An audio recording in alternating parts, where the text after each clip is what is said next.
जय माता रानी दोस्तों, मैं सीमा आप सभी का स्वागत करती हूँ आपके अपने चैनल राधा कृष्ण ऑफिशियल में। उम्मीद करती हूँ आप लोग बहुत ही अच्छे होंगे। तो ये बताने के लिए कमेंट बॉक्स में जय श्री विष्णु जरूर लिखिएगा। तो चलिए दोस्तों, आज हम इस वीडियो में जानेंगे कि आषाढ़ मास के कृष्ण पक्ष में पड़ने वाली योगिनी एकादशी का व्रत साल 2025 में कब किया जाएगा, एकादशी तिथि कब से शुरू हो रही है, कब समाप्त हो रही है और दसवीं से लेकर के और पारण तक के सभी महत्वपूर्ण बातें जानेंगे। तो आप लोग वीडियो के लास्ट तक बने रहिएगा। आप लोगों को योगिनी एकादशी से संबंधित सभी महत्वपूर्ण बातें जानने को मिलेगा। तो चलिए वीडियो को शुरू करते हैं और जान लेते हैं सभी महत्वपूर्ण बातें। तो सबसे पहले बता दूं दोस्तों कि आषाढ़ मास के कृष्ण पक्ष में पड़ने वाली एकादशी को योगिनी एकादशी कहा जाता है। एकादशी का जो व्रत है वो सभी व्रतों में सर्वश्रेष्ठ माना जाता है। एकादशी का व्रत करने से सभी पापों से मुक्ति मिलती है और अंत में वैकुंठ धाम की प्राप्ति होती है। इसलिए एकादशी का व्रत सभी व्रतों में सबसे श्रेष्ठ माना गया है। बता दूं दोस्तों कि कृष्ण पक्ष और शुक्ल पक्ष दोनों पक्षों में एकादशी का व्रत आता है, लेकिन बहुत कम लोग होते हैं जो कृष्ण पक्ष की एकादशी का व्रत करते हैं और अधिकतर लोग मतलब शुक्ल पक्ष की एकादशी का व्रत करते हैं। तो आप देख लीजिएगा, क्योंकि बहुत सारे लोग हैं जो दोनों पक्षों की एकादशी का व्रत करते हैं। तो बता दो दोस्तों कि जैसे निर्जला एकादशी का व्रत अब की बार साल 2025 में 2 दिनों की लगी थी, वैसे ही अब की बार योगिनी एकादशी का व्रत भी 2 दिन की पड़ी है, 21 और 22 जून को। ठीक है, तो जो भी गृहस्थ जन लोग हैं वो 21 जून को योगिनी एकादशी का व्रत रखेंगे और जो भी वैष्णव संप्रदाय के लोग हैं वो लोग 22 जून को एकादशी का व्रत रखेंगे। या मतलब देख लीजिएगा, अगर आपके आसपास में जिस दिन भी एकादशी का व्रत रखा जाता है उसी दिन आप लोग रखिएगा। बता दो कि जब भी एकादशी या कोई भी व्रत 2 दिनों की पड़ती है तो कुछ लोग पहले दिन करते हैं और कुछ लोग दूसरे दिन करते हैं। इसलिए अपने आसपास में देख लीजिएगा, जिस दिन आपके आसपास में लोग करते हैं उसी दिन आप लोग कर लीजिएगा। ठीक है, बता दो कि एकादशी के व्रत में भगवान विष्णु की पूजा विधि विधान से किया जाता है।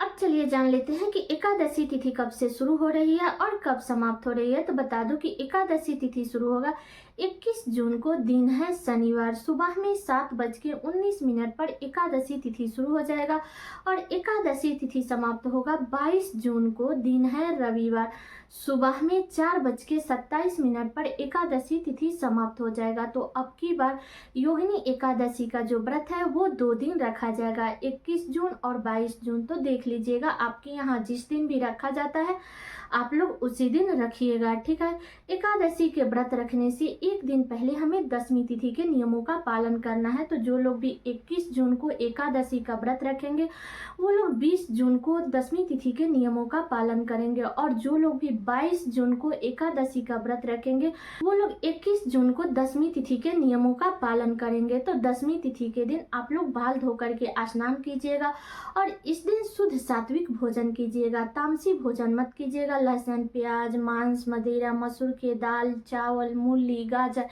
ये सब का सेवन मत कीजिएगा। ठीक है, तो ये सब हमें दसवीं तिथि के दिन नहीं खानी है, हमें शुद्ध सात्विक भोजन करनी है और इसमें घी में बना हुआ भोजन किया जाता है दसवीं के दिन भी और द्वादशी के दिन भी। तो घी में बना हुआ आप लोग भोजन कीजिएगा। ठीक है, बता दो कि दसवीं के दिन से ही हमें ब्रह्मचर्य का पालन करना चाहिए। इसके बाद हमें एकादशी के दिन, यानी कि जिस दिन भी आप लोग व्रत रखिएगा 21 जून को या 22 जून का, उस दिन आप लोग सुबह में जल्दी उठ जाइएगा। उठ करके अपने नित्य कर्मों से नियमित होकर के और आप लोग स्नान कर लीजिएगा। इस दिन अगर आपके आसपास में नदी सरोवर है तो आप लोग इस दिन नदी सरोवर में स्नान जरूर कीजिएगा।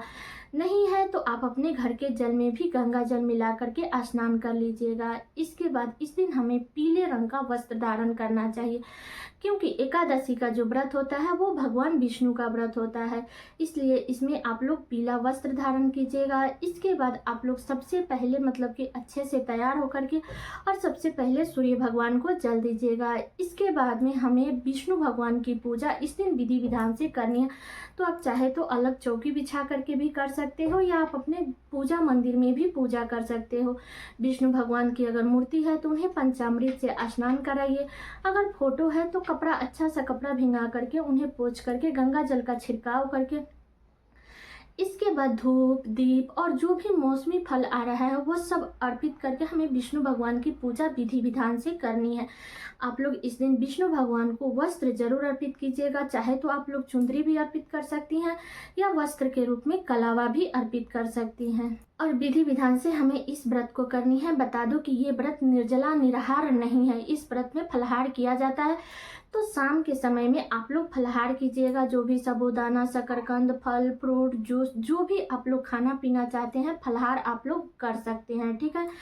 इसके बाद बता दूं कि एकादशी के व्रत में हमें किसी की भी निंदा चुगली, किसी का अपमान नहीं करनी चाहिए और इस दिन जितना हो सके उतना विष्णु भगवान के मंत्रों का जाप करना चाहिए। और जो भी धार्मिक पुस्तकें हैं जैसे भगवत गीता है या जो भी धार्मिक पुस्तकें हैं वो हमें इस दिन जरूर पढ़नी चाहिए। इस दिन किसी भी भिखू भिखारी का अपमान नहीं करनी चाहिए। दरवाजा पर जो भी आता है उसे कुछ ना कुछ आप लोग दक्षिणा जरूर दीजिएगा। बता दूं कि एकादशी के दिन अन्न का दान नहीं किया जाता है, तो अगर आपके दरवाजे पर कोई भिखू भिखारी आता है तो उसको आप लोग फल फ्रूट का दान कीजिएगा, लेकिन आप लोग अन्न का दान मत कीजिएगा, ठीक है। बता दो कि इस दिन पूजा में हमें चावल का प्रयोग नहीं करनी चाहिए। अगर आप लोग विष्णु भगवान को आसन देना चाहती हैं तो आप फूल का आसन दीजिए या तिल का आसन दीजिएगा, ठीक है। बता दूं कि एकादशी के दिन तुलसी माता में भी आप लोग जल मत डालिएगा। दशमी के दिन डाल दीजिएगा, लेकिन एकादशी के दिन मत डालिएगा, क्योंकि तुलसी माता भी विष्णु भगवान के लिए व्रत रखती है। इसलिए एकादशी के दिन हमें ना तो तुलसी पत्र तोड़नी चाहिए और ना ही उसमें जल डालनी चाहिए। आप लोग एक दिन पहले ही तुलसी पत्र तोड़ करके और रख लीजिएगा विष्णु भगवान के भोग में डालने के लिए, ठीक है। बता दो कि जो एकादशी का व्रत है ना वो 3 दिवसीय होता है। दशमी, एकादशी और द्वादशी, ये जो व्रत है वो बड़ा ही कठिन होता है। इसमें 3 रात्रि उपवास पड़ा जाता है, क्योंकि दशमी के दिन भी हम सूर्यास्त होने से पहले खा लेते हैं और सूर्यास्त होने के बाद कुछ भी मुख में नहीं डालते हैं। जिसका भी स्वास्थ्य सही नहीं है वो लोग अपना फल फ्रूट खाते हैं, लेकिन वो लोग नमक का सेवन नहीं करेंगे, ठीक है। और एकादशी के दिन तो हम रात में कुछ भी मुख में नहीं डालते हैं। सूर्यास्त होने से पहले हम अपना फलाहार कर लेते हैं। द्वादशी के दिन भी हमें रात्रि में कुछ भी नहीं खानी चाहिए, सूर्यास्त होने से पहले खा लेनी चाहिए। बता दो कि द्वादशी के दिन चावल खाया जाता है। अगर आपके यहाँ खाया जाता है तो आप लोग जरूर खाइएगा, नहीं खाया जाता है, अगर आपके यहाँ रोटी खाया जाता है तो आप लोग रोटी खाइएगा। लेकिन द्वादशी के दिन चावल खाया जाता है और शुद्ध सात्विक भोजन किया जाता है। अरहर की दाल, लौकी की सब्जी, आलू की सब्जी, चावल, यही सब खा करके व्रत खोला जाता है। बाकी आप अपने यहाँ का नियम देख लीजिएगा, ठीक है। तो द्वादशी के दिन भी हमें सुबह में जल्दी उठना चाहिए। उठ करके अपने नित्य कर्मों से नियमित होकर के स्नान करनी चाहिए। स्नान करने के बाद में हमें विष्णु भगवान की पूजा विधि विधान से करनी चाहिए। इसके बाद में हमें जब विष्णु भगवान की पूजा कर लेते हैं, जो भी फल फ्रूट ड्राई फ्रूट जो भी आप लोग रखी हैं उससे आप लोग विष्णु भगवान को भोग लगा दीजिएगा। इसके बाद सबसे पहले मुख में हमें तुलसी पत्र और गंगा जल डाल करके व्रत का पारण करनी चाहिए। अगर आपका भोजन बन गया है शुद्ध सात्विक, इसमें भोजन द्वादशी के दिन भी खाया जाता है, तो उसमें से आप भगवान को भोग भी लगा सकती हैं। या भोजन नहीं बना है तो आप लोग फल फ्रूट का भोग लगा दीजिएगा। इसके बाद में आप लोग शुभ मुहूर्त में व्रत का पारण कीजिएगा, ठीक है। बता दो दोस्तों कि पारण करने से पहले हमें कुछ ना कुछ दान जरूर करनी चाहिए, क्योंकि एकादशी के व्रत में दान का बहुत ही अधिक महत्व है। इसलिए आप लोग दान जरूर कर दीजिएगा। एक ब्राह्मण के खाने योग्य आप लोग अन्न का दान कीजिएगा, क्योंकि द्वादशी के दिन अन्न का दान किया जाता है। तो आप लोग चावल, दाल, सब्जी ये सब का आप लोग दान कर दीजिएगा। इसके बाद में जो भी मतलब सामर्थ्य है उस हिसाब से आप लोग उसमें 11, 21, 51 जितना हो सके उतना उसमें पैसा जरूर डाल दीजिएगा, ठीक है। तो इसी नियम विधि के साथ में हमें योगिनी एकादशी का व्रत करनी है। अब चलिए जान लेते हैं पारण का शुभ मुहूर्त। तो बता दूं कि जो लोग भी 21 जून दिन शनिवार के दिन एकादशी का व्रत रखेंगे वो लोग 22 जून को दोपहर में 1:47 से लेकर के और 4:35 तक एकादशी व्रत का पारण करेंगे। और जो लोग भी 22 जून दिन रविवार के दिन एकादशी का व्रत रखेंगे वो लोग 23 जून दिन सोमवार के दिन सुबह में 5:24 से लेकर के और 8:12 तक एकादशी व्रत का पारण करेंगे, ठीक है।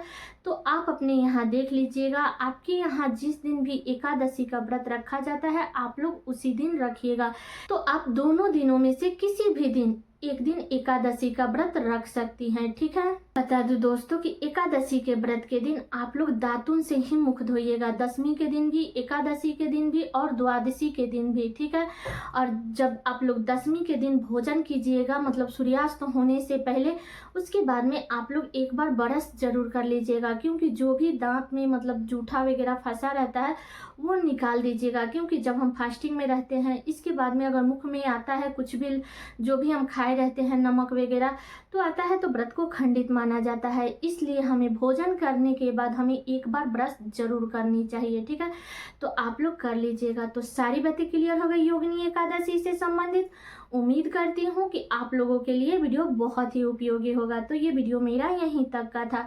कैसा लगा ये वीडियो आप लोग कमेंट करके ज़रूर बताइएगा। चैनल पर नए आए हैं तो सब्सक्राइब कर दीजिएगा, वीडियो को लाइक कर दीजिएगा और वीडियो को शेयर कर दीजिएगा, ताकि हर किसी को योगिनी एकादशी से संबंधित सभी महत्वपूर्ण बातें जानने को मिल सके। तो चलिए दोस्तों, मिलती हूँ अगले वीडियो में किसी नए वीडियो के साथ में। तब तक के लिए नमस्कार।